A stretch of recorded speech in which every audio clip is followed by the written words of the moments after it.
Hello दोस्तों, स्वागत है आपका हमारे चैनल लर्निंग रॉक्स पर। आज हम इस वीडियो में आपके लिए लेकर आए हैं एक कहानी, सिंहासन 32वीं का 18वां भाग। 18वीं पुतली तारामती की कथा। 18वीं पुतली तारामती की कथा इस प्रकार है। राजा विक्रमादित्य की गुण ग्राहिता का कोई जवाब नहीं था। वे विद्वानों तथा कलाकारों को बहुत सम्मान देते थे। उनके दरबार में एक से बढ़कर एक विद्वान तथा कलाकार मौजूद थे। फिर भी अन्य राज्यों से भी योग्य व्यक्ति आकर उनसे अपनी योग्यता के अनुरूप आदर और पारितोषिक प्राप्त करते थे। एक दिन विक्रम के दरबार में दक्षिण भारत के किसी राज्य से एक विद्वान आशय था कि विश्वासघात विश्व का सबसे नीच कर्म है। उसने राजा को अपना विचार स्पष्ट करने के लिए एक कथा सुनाई। उसने कहा, आर्या में बहुत समय पहले एक राजा था। उसका भरा पूरा परिवार था। फिर 70 वर्ष की आयु में उसने एक रूपवती कन्या से विवाह किया। वह नई रानी के रूप पर इतना मोहित हो गया कि उसने एक पल भी अलग होने का उसका मन नहीं करता था। वह चाहता था कि हर वक्त उसका चेहरा उसके सामने रहे। वह नई रानी को दरबार में भी अपने बगल में बिठाने लगा। उसके सामने कोई भी कुछ बोलने का साहस नहीं करता, मगर उसके पीठ पीछे सब उसका उपहास करते। राजा के महामंत्री को यह बात बुरी लगी। उसने एकांत में राजा से कहा कि सब इसकी आलोचना करते हैं। अगर वह हर पल नई रानी का चेहरा देखता रहना चाहता है तो उसकी अच्छी सी तस्वीर बनवाकर राज सिंहासन के सामने रखवा दे। चूंकि इस राज्य में राजा के अकेले बैठने की परंपरा रही है, इसलिए उसका रानी को दरबार में अपने साथ लाना अशोभनीय है। महामंत्री राजा का युवा काल से ही मित्र जैसा था और राजा उसकी हर बात को गंभीरता पूर्वक लेता था। उसने महामंत्री से किसी अच्छे चित्रकार को छोटी रानी के चित्र को बनाने का काम सौंपने को कहा। महामंत्री ने एक बड़े ही योग्य चित्रकार को बुलाया। चित्रकार ने रानी का चित्र बनाना शुरू कर दिया। जब चित्र बनकर राज दरबार आया तो हर कोई चित्रकार का प्रशंसक हो गया। बारीक से बारीक चीज को भी चित्रकार ने उस चित्र में उतार दिया था।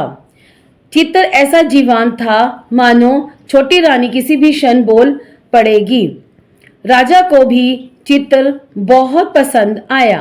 तभी उसकी नजर चित्रकार द्वारा बनाई गई रानी की जंघा पर गई, जिस पर चित्रकार ने बड़ी सफाई से एक तिल दिखा दिया था। राजा को शंका हुई कि रानी के गुप्त अंग भी चित्रकार ने देखे हैं और क्रोधित होकर उसने चित्रकार से सच्चाई बताने को कहा। चित्रकार ने पूरी शालीनता से उसे विश्वास दिलाने की कोशिश की कि प्रकृति ने उसे सूक्ष्म दृष्टि दी है, जिससे उसे छिपी हुई बात भी पता चल जाती है। तिल उसी का एक प्रमाण है और उसने तिल को खूबसूरती बढ़ाने के लिए दिखाने की कोशिश है। राजा को उसकी बात का जरा भी विश्वास नहीं हुआ। उसने जल्लादों को बुलाकर तत्काल घने जंगल में जाकर उसकी गर्दन उड़ा देने का हुक्म दिया तथा कहा कि उसकी आंखें निकालकर दरबार में उसके सामने पेश करे। महामंत्री को पता था कि चित्रकार की बातें सच हैं। उसने रास्ते में उन जल्लादों को धन का लोभ देकर चित्रकार को मुक्त करवा लिया तथा उन्हें किसी हिरन को मारकर उसकी आंखें निकाल लेने को कहा, ताकि राजा के विश्वास हो जाए कि कलाकार को खत्म कर दिया गया है। चित्रकार को लेकर महामंत्री अपने भवन ले आया तथा चित्रकार वेश बदलकर उसी के साथ रहने लगा। कुछ दिन बाद राजा का पुत्र शिकार खेलने गया तो एक शेर उसके पीछे पड़ गया। राजकुमार जान बचाने के लिए एक पेड़ पर चढ़ गया। तभी उसकी नजर पेड़ पर पहले से मौजूद एक भालू पर पड़ी। भालू से जब वह भयभीत हुआ तो भालू ने उससे निश्चिंत करने को कहा। भालू ने कहा कि वह भी उसी की तरह शेर से डरकर पेड़ पर चढ़ा हुआ है और शेर के जाने की इंतजार कर रहा है। शेर भूखा था, उन दोनों पर आंख जमाकर उस पेड़ के नीचे बैठा था।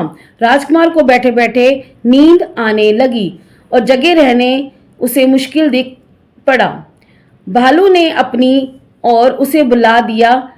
एक घनी शाखा पर कुछ देर सो लेने को कहा। भालू ने कहा कि जब वह सोकर उठ जाएगा तो वह जाकर रखवाली करेगा और भालू सोएगा। जब राजकुमार सो गया तो शेर ने भालू को फुसलाने की कोशिश की। उसने कहा कि वह और भालू वन्य प्राणी हैं, इसलिए दोनों को एक दूसरे का भला सोचना चाहिए। मनुष्य कभी भी वन्य प्राणी का दोस्त नहीं हो सकता। उसने भालू से राजकुमार को गिरा देने को कहा, जिससे कि वह उसे अपना ग्रास बना सके, मगर भालू ने उसकी बात नहीं मानी और कहा कि वह विश्वासघात नहीं कर सकता। शेर मन में सोचकर रह गया। 4 घंटों की नींद पूरी करने के बाद जब राजकुमार जागा तो भालू को बारी आई और वह सो गया। शेर ने जब अब राजकुमार को फुसलाने की कोशिश की, उसने कहा कि क्यों वह भालू के लिए दुख भोग रहा है। वह अगर भालू को गिरा देता है तो शेर की भूख मिट जाएगी और वह आराम से राजमहल लौट जाएगा। राजकुमार उसकी बातों में आ गया। उसने धक्का देकर भालू को गिराने की कोशिश की, मगर भालू ना जाने कैसे जाग गया और राजकुमार को विश्वासघाती कहकर खूब धिक्कारा। राजकुमार की अंतरात्मा ने उसे इतना कोसा कि वह गूंगा हो गया। जब शेर भूख के मारे जंगल में अन्य शिकार की खोज में निकल गया तो वह राजमहल पहुंचा। किसी को भी उसके गूंगा होने की बात समझ में नहीं आई।